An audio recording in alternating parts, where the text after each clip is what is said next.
Hello everyone, good evening to all. आज हम पढ़ने वाले हैं स्पीड एंड वेलोसिटी, चाल एवं वेग, जिसके अंतर्गत सबसे पहले हमें पढ़ना पड़ेगा रेस्ट एंड मोशन, विश्रांति एवं गति। तो हम किसे रेस्ट कहेंगे, मतलब विश्राम अवस्था किसे कहेंगे, और किसे मोशन या किसे गति कहेंगे, तो उसे देखते हैं। तो सबसे पहले हमारा है रेस्ट। रेस्ट का मतलब होता है, अगर हम साइंस की भाषा में इसे डिफाइन करना चाहेंगे तो इसका मतलब होता है, अगर कोई वस्तु, मान लीजिए ये कोई एक आदमी है,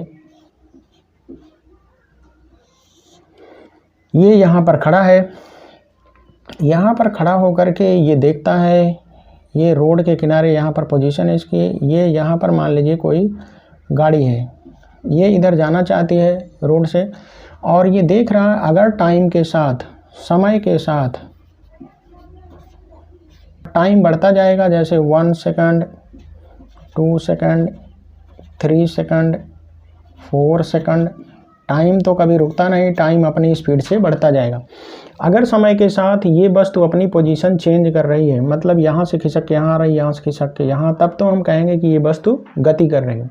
लेकिन अगर किसी वस्तु की पोजीशन में या स्थिति में समय के साथ कोई परिवर्तन नहीं होता तो उसे हम कहते हैं रेस्ट। ये यहाँ पर कोई वस्तु रखी है, आप यहाँ से खड़े होकर देखते रहिए इसको। अगर समय के साथ समय बढ़ता जा रहा है, 1 मिनट, 2 मिनट, 3 मिनट, 10 मिनट, 1 घंटा, 2 घंटा, अगर इसकी पोजीशन यही है, यहाँ से चेंज नहीं हो रही है, तो इसे हम कहेंगे रेस्ट या विश्रांति। तो यदि कोई वस्तु समय के साथ अपना पोजीशन या स्थान चेंज नहीं करती तो उसे हम कहते हैं रेस्ट या विश्रांति। अब गति किसे कहेंगे? अगर कोई वस्तु समय के साथ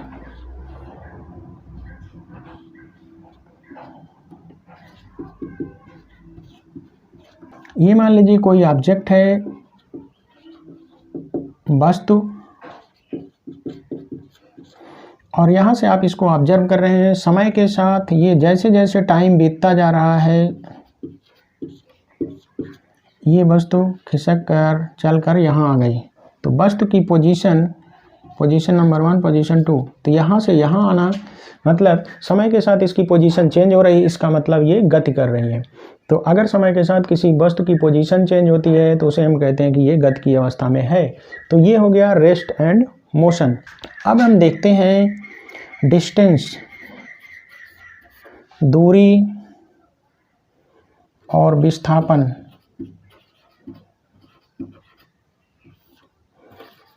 डिस्प्लेसमेंट इसे कहते हैं,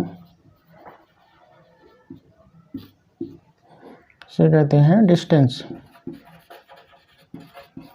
तो डिस्टेंस और डिस्प्लेसमेंट में क्या अंतर होता है, बहुत इंपॉर्टेंट है। अब देखिए, डिस्टेंस हम किसे कहते हैं? मान लीजिए ये कोई वस्तु है, ये पोजीशन ए है, यहाँ से चल के यहाँ गई, बी में गई, यहाँ से चल के सी गई, यहाँ से चल के डी गई। तो अगर हमें कहा जाएगा कि ये वस्तु कुल कितना दूरी चली, तो टोटल दूरी कितनी हो जाएगी? ए बी यहाँ से यहाँ तक plus B C plus C D, मतलब ये और ये तीनों दूरियों को हम जोड़ देंगे तो हमारा आ जाएगा टोटल दूरी। तो दूरी का मतलब होता है total path length covered by an object. किसी वस्तु के द्वारा तय की गई पूरे रास्ते की लंबाई को हम दूरी कहते हैं। तो यहाँ से आया यहाँ, यहाँ से आया यहाँ, यहाँ से आया यहाँ, तो ये पूरे रास्ते की जो लंबाई है इसे हम कहेंगे दूरी। अब इसकी जरा हम यूनिट की बात कर लेते हैं। हम यूनिट पढ़ चुके हैं, इकाई।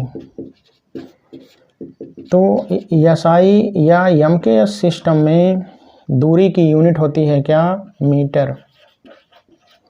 दूरी को हम मीटर में नापते हैं एसआई सिस्टम में।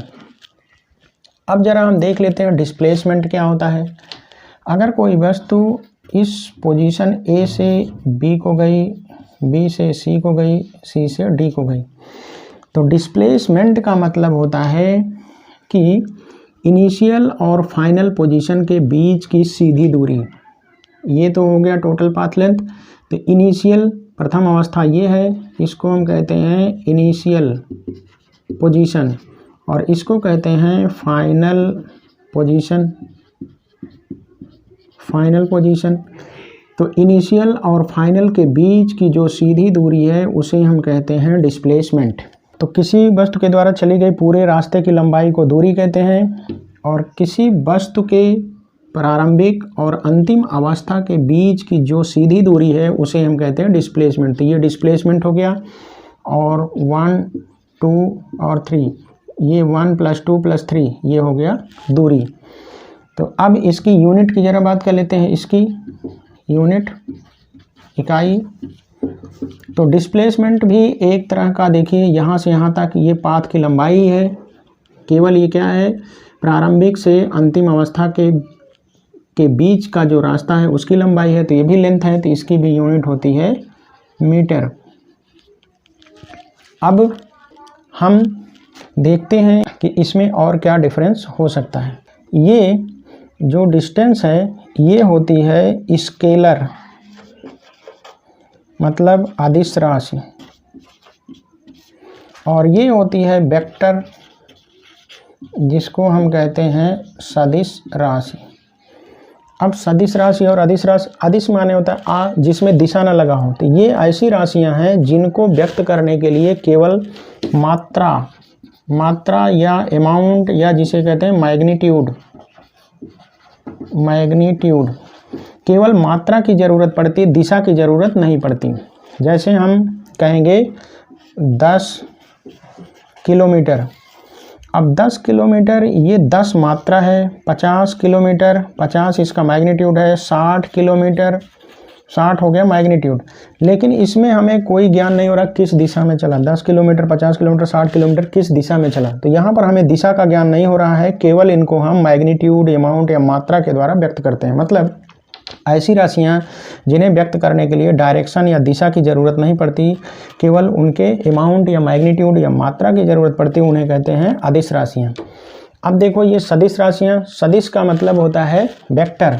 ऐसी राशियाँ जिन्हें व्यक्त करने के लिए मात्रा प्लस दिशा दोनों की ज़रूरत पड़ती है, magnitude and direction, magnitude plus direction दोनों की ज़रूरत पड़ती है, उन्हें हम कहते हैं सदिश राशि। अब देखिए यहाँ से इनिशियल और फाइनल जो पोजीशन है इसका एक पर्टिकुलर डायरेक्शन में है, ये इनिशियल है फाइनल, इनकी सीधी दूरी इनिशियल से फाइनल के बीच की ये किसी एक पर्टिकुलर डायरेक्शन में है, तो इसीलिए हम इसको कहते हैं, जैसे कह दिया जाए 10 किलोमीटर नॉर्थ, मतलब उत्तरी दिशा में 10 किलोमीटर, तो इसमें देखिए मैग्नीट्यूड भी लग गया 10 किलोमीटर और दिशा लग गई उत्तर, तो यही 10 किलोमीटर उत्तर हो गया वेक्टर डिस्प्लेसमेंट।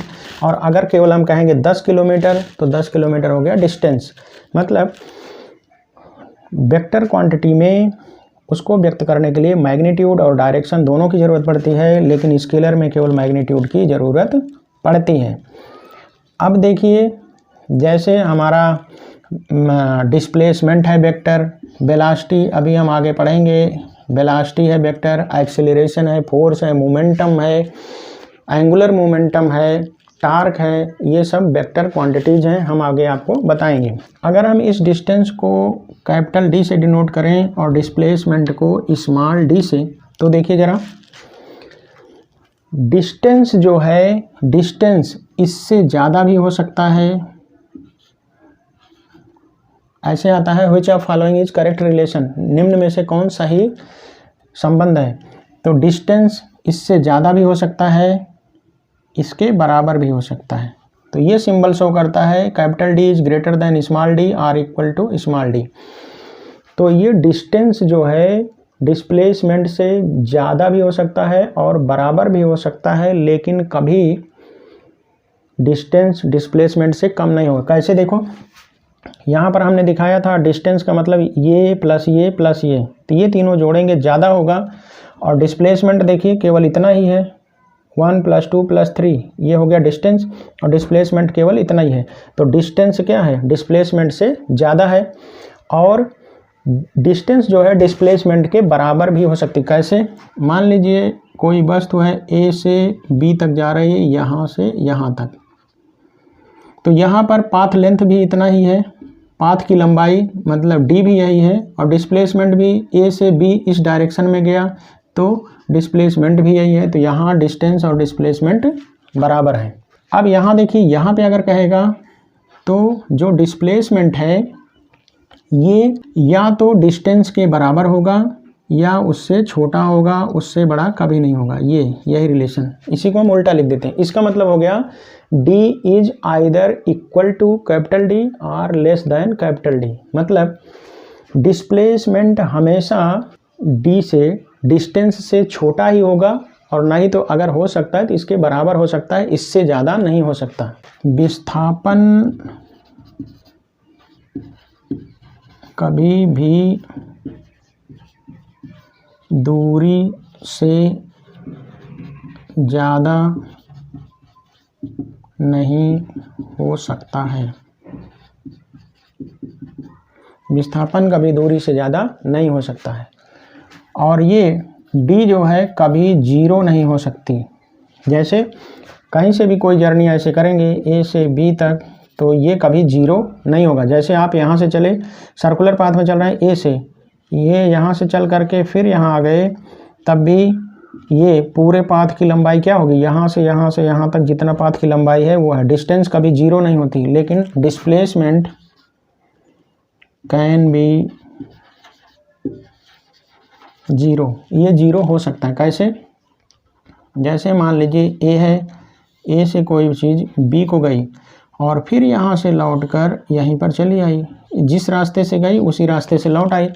तो डिस्प्लेसमेंट का मतलब क्या होता है, इनिशियल और फाइनल पोजीशन के बीच की दूरी। जब इनिशियल और फाइनल एक ही चीज़ है तो सेम में से सेम को घटाएंगे तो जीरो हो गया। तो ऐसी कंडीशन में D will be equal to zero. तो पूछा जाता है दूरी जीरो हो सकती है क्या? नहीं हो सकती। ऐसे पूछ देता है कौन सा संबंध सही है या सही नहीं है। Which of following relation is correct. तो ऐसे दे देगा, अगर कैपिटल D डिस्टेंस है, स्मॉल d, तो ऐसे दे देगा, पहला D can not be zero, दूसरा displacement can not be zero, तीसरा बोथ दोनों, चौथा नन। तो आप जानते हैं ये गलत है, ये सही है, इस तरह से। और ये भी बहुत पूछता है कि कौन सा रिलेशन सही है। अगर डिस्टेंस को हम कैपिटल D से डिनोट करें, डिस्प्लेसमेंट को स्मॉल d से, तो कौन सा रिलेशन सही है। ऐसा दिया रहेगा, ऐसा दिया रहेगा और उल्टा सीधा करके दिया रहेगा, तो उसमें आपको दिखाना रहेगा।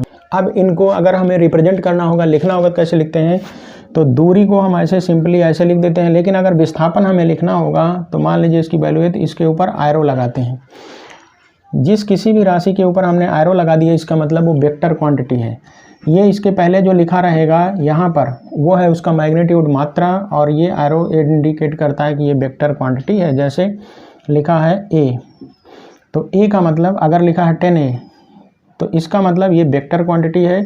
इसका मैग्नीट्यूड जो है, मात्रा या मैग्नीट्यूड है 10 और इसका डायरेक्शन, ये इसके साथ डायरेक्शन है, तो ये है क्या, वेक्टर। तो दूरी एक स्केलर है, डिस्प्लेसमेंट एक वेक्टर है। अब एक बहुत इंपॉर्टेंट क्वेश्चन देख लेते हैं। विच of following relation is correct if distance is denoted by capital D and displacement is denoted by small d। Hindi में यह है, निम्न में से कौन सा संबंध सही है यदि दूरी को कैपिटल D से तथा विस्थापन को स्मॉल d से व्यक्त किया जाए तो देखिए, दूरी है कैपिटल D और विस्थापन है स्मॉल d। तो हमने आपको बताया था कि दूरी जो है वो विस्थापन से या तो बड़ी होगी या तो उसके बराबर होगी। तो हमारा आंसर तो ये सही है, क्योंकि हम अभी पढ़ के आए हैं। लेकिन देखिए ज़रा, जब इन सबको पहले रख देगा तो आप कंफ्यूज हो जाएंगे। यहाँ पे लिखा देखो, distance is greater than displacement always. हमेशा नहीं होती, ऐसी सिचुएशन में होती है।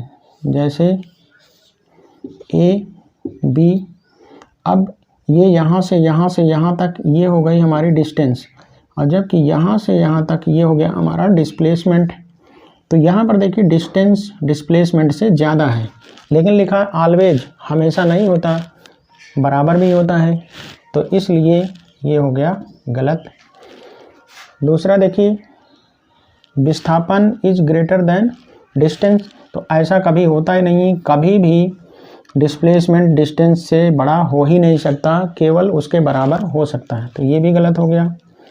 अब देखिए यहाँ लिखा है distance is equal to displacement always, एक सिचुएशन में होता है जब ये वस्तु यहाँ से चलकर भी जाए, तो लेकिन हमेशा लिखा है तो हमेशा नहीं होता है, इसलिए ये गलत है।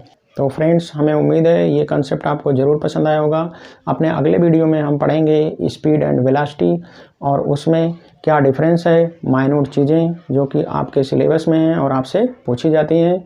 So wish you all the best and thanks a lot for watching.